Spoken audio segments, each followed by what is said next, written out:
Oi, pessoal, tudo bom com vocês? O nosso convidado de hoje é o Dr. Rômulo Fontanella. Ele é otorrinolaringologista. Seja muito bem-vindo, Dr. Rômulo. Oi, Mário, obrigado pelo convite. É um prazer poder estar aqui e tirar as dúvidas de modo geral e informar o pessoal aí. Legal. Então, hoje a gente vai falar sobre otite. O que é otite, doutor? Então, eu acho que a primeira coisa para a gente entender é entender a anatomia da orelha. Basicamente, a gente divide o grupo em duas tipos de otite, a externa e a média. A otite externa é aquela que ocorre do tímpano para fora.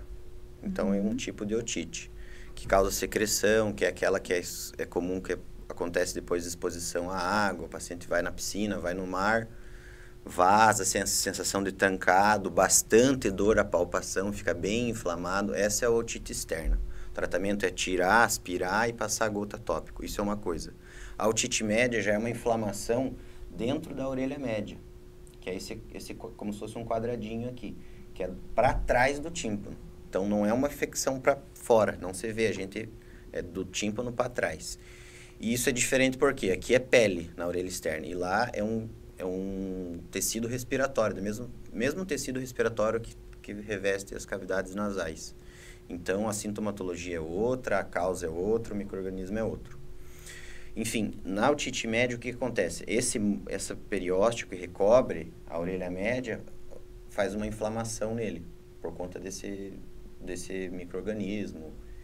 E o que acaba acontecendo? Às vezes, acumula secreção, causa sinal flogístico, febre, dor. Então, a sintomatologia é um pouco parecida da otite externa.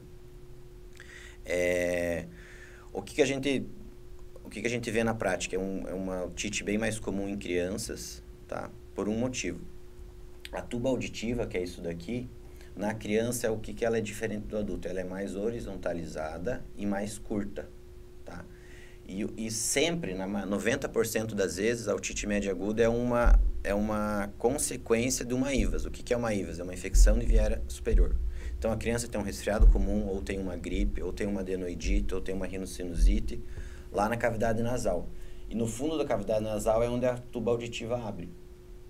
E, às vezes, por uma incompetência da tuba auditiva, o paciente tem alguma alteração, ou a criança tem ela mais curta, facilita a ascensão desses micro-organismos para cá. E daí, por consequência, causa uma otite média. E é muito comum no seu consultório essa queixa? É comum. É talvez uma das doenças mais comuns de via aérea superior na criança, é a otite média. E qual é o primeiro passo para o tratamento? O primeiro passo é diagnosticar certo. Que isso justamente saber, o médico tem que saber diferenciar essas duas otites, porque o tratamento é diferente, tá? E o tratamento, basicamente, o que é? Quando indicado, antibiótico terapia e anti-inflamatório e controle da dor. Mas eu acho que o mais importante disso é fazer o diagnóstico de maneira correta, tá? Existem diversos fatores de risco para isso. O principal, um deles, por isso que dá mais em criança, é a tuba auditiva ser diferente. Exposição a tabagismo, poluição, ar, doença, atopia, tudo isso é frequentar a creche. Então, a mãezinha está lá com a criança, não tem tanta infecção de via aérea. Colocou na creche, vai ter um monte, tá? Essa queixa é bem comum É bem no comum por consultório. contato com vírus, bactéria. E, por exemplo, você fala de criança, né? Mas também existem adultos que chegam pra gente lá no consultório e a vida inteira sofreram com otite. O que justifica isso? A principal explicação fisiológica é justamente o má funcionamento da tuba. A tuba, ela abre em dois momentos, quando a gente mastiga ou quando a gente boceja. Então, ela fica virtualmente fechada o tempo todo. Nessas duas situações, ela abre. Para quê? Para limpar a orelha média, tá? E para ventilar a orelha média e, às vezes, equalizar a pressão. Quando esse paciente tem alguma doença crônica, inflamatória, má funcionamento da tuba, a limpeza da orelha média não acontece da maneira correta e não ventila da maneira correta. Aí, às vezes, pode facilitar para a otite média e, às vezes, facilita para daí otite média crônica, que daí é uma outra doença, é uma outra conversa, tá? Mas a explicação mais aceita na literatura médica é justamente isso. Porque esse órgãozinho pequeno serve justamente para isso. Ventilar e limpar, equalizar a pressão. Tanto que quando a gente desce a serra, a gente sente o ouvido tampar e você boceja justamente por isso. Você equaliza a pressão atmosférica que mudou com a orelha média. Tá. E qual seria o tratamento, né, para as mãezinhas que estão assistindo, percebe que o filho está sempre com a orelha vazando, sempre essa queixa, né? Qual o passo? O primeiro passo é procurar um profissional habilitado, lógico, para examinar e diferenciar, porque isso é bem importante, é bem comum a confusão diagnóstica disso.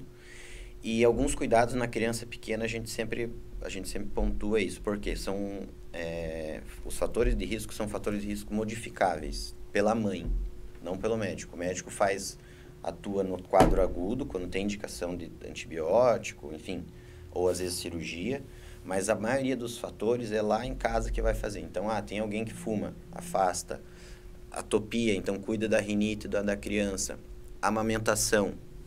A tuba auditiva, se você amamentar e deixar a criança pronada, não elevar a cabeceira, pode facilitar a proliferação e chega aqui até produto da mamada e faz otite média aguda. O próprio leite indo para o lugar errado. Isso. Então, pode causar infecção. Todos esses cuidados, lavar o nariz, evitar a creche não tem como, mas esses fatores de risco dá para a mãe atuar, sabe? Pode ser que ajude. Vacinação em dia também é uma coisa que mudou bastante a incidência e a prevalência dessa doença também. E existe cirurgia para esse tratamento? Existe. Mas a cirurgia é indicado quando você tem um outro tipo de otite. Para a gente entender, eu já falei então que tem a otite externa e a otite média. Dentro da otite média, a otite média aguda é aquela aguda. Quais são os sintomas? A criança começa com febre, a mãe às vezes relata que ele se queixa de dor, ou se é um bebezinho, coloca a mão. Você examina, a membrana timpânica está abaulada, está vermelha. Às vezes o médico consegue ver secreção lá, porque já criou secreção dentro da orelha média ali. Isso são a sintomatologia de uma aguda. Às vezes essa criança, por estar exposta muito a vírus, igual na creche, vai ter a otite média aguda recorrente, que é um segundo tipo. O que é isso quer dizer? É ter vários episódios de otite média tratado. Então, quer dizer, você trata, ele melhora 100%, passa 30 dias, ele tem de novo. Às vezes, nessa situação, você está tendo isso demais, é uma indicação cirúrgica que você tem que pesar com a mãe. Se faz ou não. E a terceira situação, daí é quando acontece o quê? Quando tem efusão na orelha média. O que é a efusão? A efusão, de maneira geral, sempre tem na otite média aguda. Só que ela se resolve. Então, a otite média começa lá com aquela inflamação que a gente falou, fica vermelho, diminui a pressão negativa dentro, daí começa a sair líquido, aquele líquido fica mais clarinho, depois ele vai ficando da cor de um abscesso. Então, tem uma história. E com o tempo, resolve e desaparece. Em algumas situações, esse líquido fica. Em 90%, 95% das vezes, em 3 meses, ele some. Tá? Quando que isso não acontece? Quando tem essa efusão e passa desse tempo, daí pode aparecer outros tipos de sintoma, que daí vem o papel da fono. Daí ele volta lá para o doutor, eu acho que ele não está ouvindo, a professora reclama, eu vou examinar, eu vejo efusão atrás da orelha média. Daí eu peço uma audiometria e uma timpanometria. Vai vir as duas coisas alteradas, vai vir uma perda condutiva, geralmente acima de 20 dB, de leve para moderado. Tem as que vão até, em média, a efusão faz uma perda de até 50 dB, mais que isso não. E a timpanometria vem uma curva alterada, porque perde a mobilidade do tímpano, tá? Aí o tempo, a indicação cirúrgica também a gente pesa muito. 3 meses ou 6 meses, quando é unilateral ou bilateral.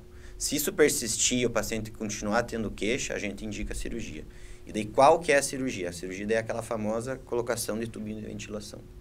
Justamente para ventilar a orelha média e drenar essa secreção. Mas é uma decisão que tem que ser bem pesada e é bem discutida entre o médico e a mãe do paciente. Tá? E no consultório, quando a criança vem até nós com atraso de linguagem, a gente sempre pergunta, né? A criança tem muita infecção de ouvido? Tem. Quantas? Já teve 4 vezes no ano. Então, isso chama muito atenção, porque a criança passou muito mais tempo ouvindo abafado do que ouvindo a normalidade, né? Isso. Tanto que lá Na literatura existe lá bem certinho. Entre 20 e 40 você observa. Entre 40 e 50 você indica cirurgia. Mas isso é muito individualizado. Então... mas é bastante, né? 20 e 40, Isso. Né? Mas às vezes você espera, porque é unilateral, e resolve. Você evita a cirurgia no paciente. Entendeu? Agora, isso que você falou, às vezes pode antecipar a cirurgia. Se você, de fato, vê a efusão, o paciente, a mãe relata, tá tendo dificuldade escolar, não tá ouvindo bem, às vezes daí você antecipa e acaba operando a criança fora dos critérios que tá lá, bonitinho, escrito, entendeu? Então, é uma decisão bem compartilhada. E quando o paciente tem otite aguda de repetição, a recorrente, é um dos diagnósticos que as mães ficam mais aflitas. Porque, às vezes, a gente não atua demais. A gente trata o quadro agudo e fica só orientando. E muitas vezes o paciente, os pais querem que você atue e faça alguma coisa meio logo. Mas tem que ter paciência um pouco, porque isso não é tão simples ir lá operar. Você tem que pesar essa decisão. Não é uma coisa, vai lá, resolve, sabe? E também existem casos de infecção no ouvido que a infecção não sai para fora, né? Eu já tive paciente dessa queixa que nunca saiu líquido, nunca a mãe percebeu nada, só observava que o filho não escutava bem. Então, de maneira geral, a otite média aguda não sai nada.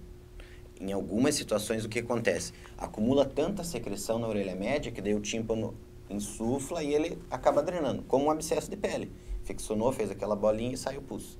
A mesma coisa aqui, mas na maioria das vezes não acontece isso. Fica a lá. infusão fica lá e vai ser absorvido. Aqui, a que sai bastante secreção é a otite externa, que é aquela outra doença, que é outro micro-organismo que causa, o sintoma é outro, o tratamento tem que ser aspirado, passado gota é tópico, tá? Essa, quando acontece, é quando acumula muita secreção, aí acaba drenando para o conduto auditivo, faz uma perfuração no tímpano, geralmente com um mês isso fecha, volta, mas o comum é não drenar. O que drena sempre é a otite externa, não a média. A média fica lá dentro da orelha média mesmo. No caso de fusão, não, daí fica lá, que é aquela outra coisa que a gente falou antes. Que a gente conversou antes, né? Tem uma outra pergunta que me surgiu agora, né? Aproveitando que você está aqui conosco, que as pessoas têm muita dúvida. As pessoas que tentam remover cera em casa, que usam um tal do cone, né? O que você tem a dizer sobre isso? Usam a chave do carro para tentar limpar o ouvido, né?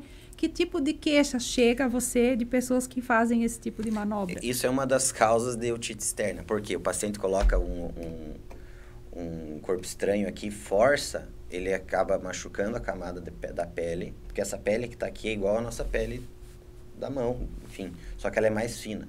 Então, quando você quebra a tua barreira de proteção da pele, você facilita os micro-organismos que vivem naturalmente aqui a fazer uma infecção local.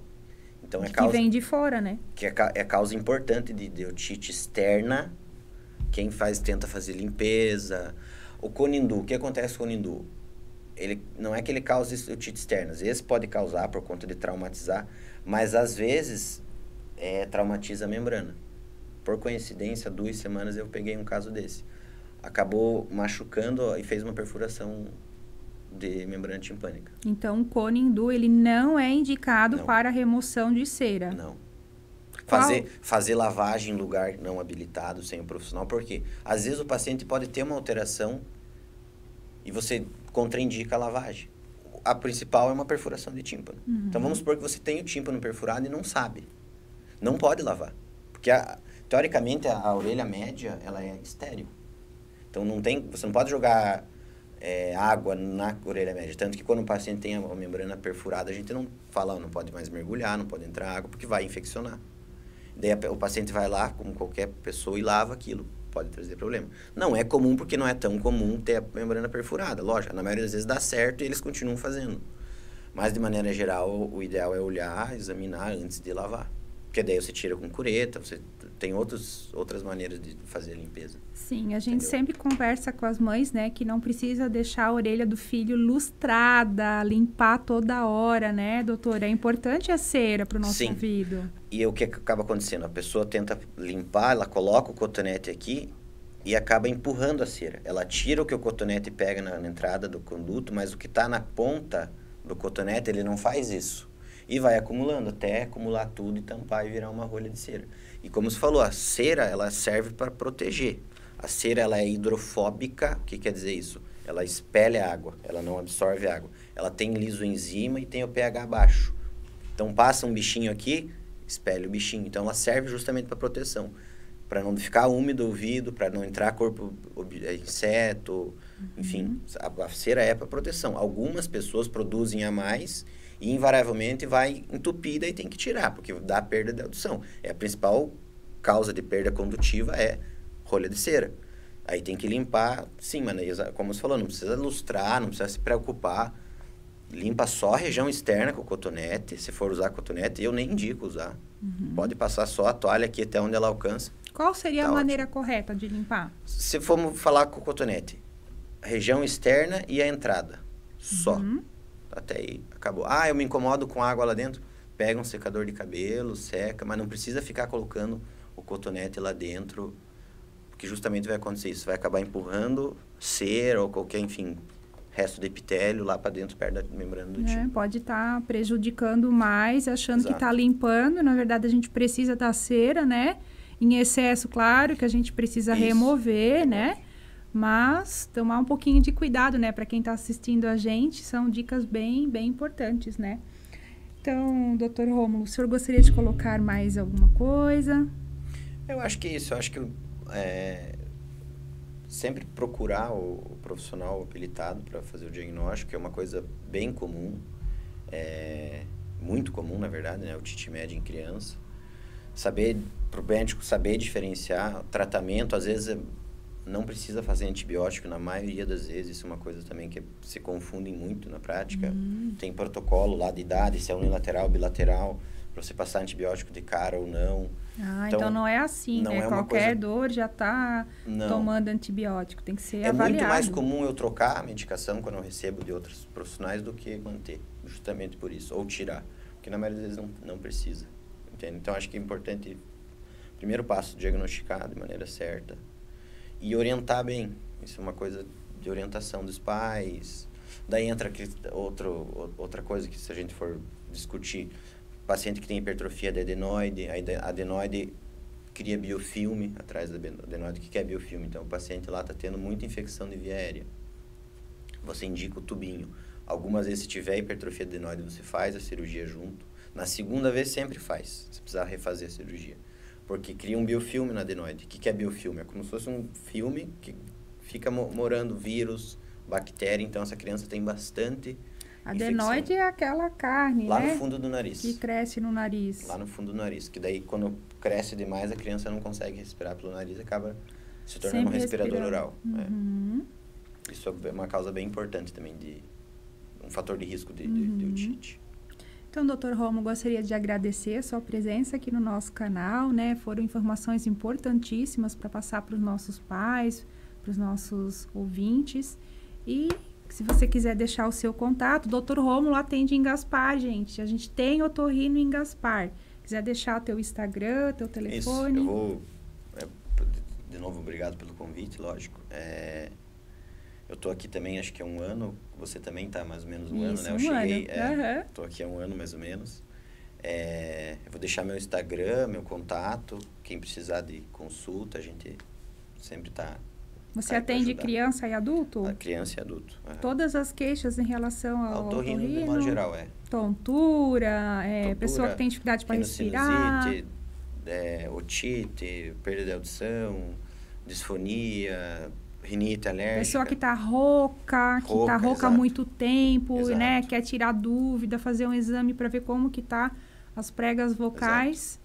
A gente tem o Dr. Rômulo aqui na nossa cidade. Que também é bem... As famosas ites, né? Amidalite. E as cirurgias quando necessário, né? Daí a gente faz também. Legal. E se você tem alguma dúvida, quiser que a gente traga algum outro profissional de saúde, mande sua pergunta lá no nosso Instagram. E agora com vocês, as dicas da Mari.